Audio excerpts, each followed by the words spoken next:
Good evening, ma'am. My name is Jennifer Tharamabalan. My name is Achara Vindran, and we would like to thank you, and we appreciate how much time that you have spent for the Tamil community and for us in general.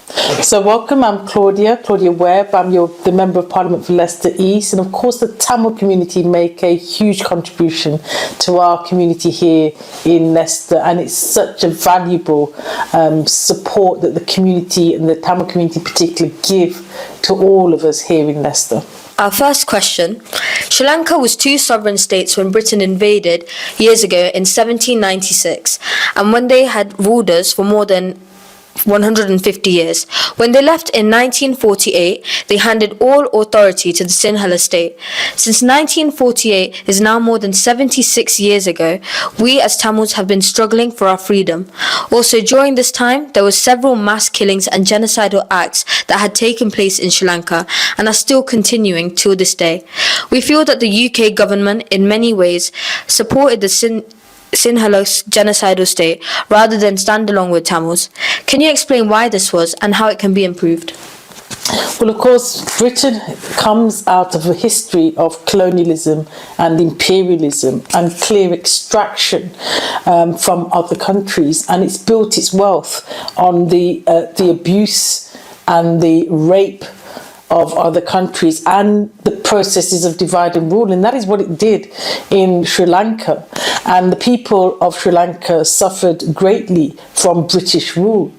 And in a sense, when they sought to partition Sri Lanka, that led to the civil war that we have that ensued, Britain essentially gave power to one side and not the other, and there was no sharing of power.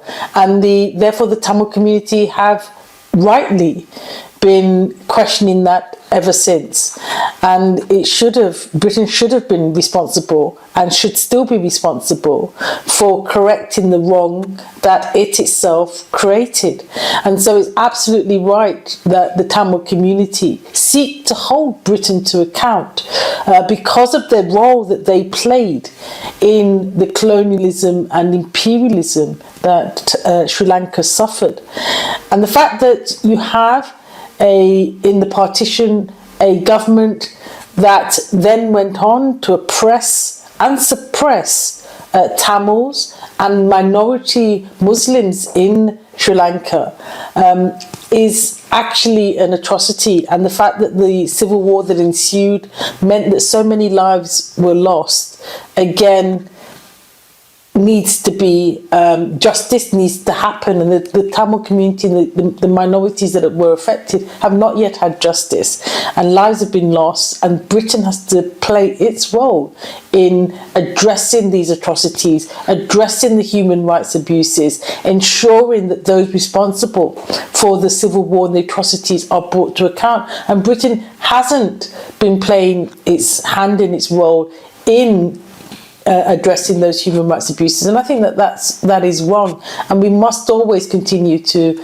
say that Britain has a role to play in bringing peace and harmony, has a role to play in terms of securing justice, has a role to play in terms of intervening into the current government and holding those that were responsible for these atrocities to account. It is wrong that people who were responsible are now in power and continuing to therefore abuse their power and continuing to break the human rights of people who are otherwise peaceful and otherwise want their rights to be heard and otherwise want to have a decent life, and they're not able to do that if they're facing persecution, and that persecution has continued since 2009. We know discrimination, persecution and continual injustice, that has to be corrected.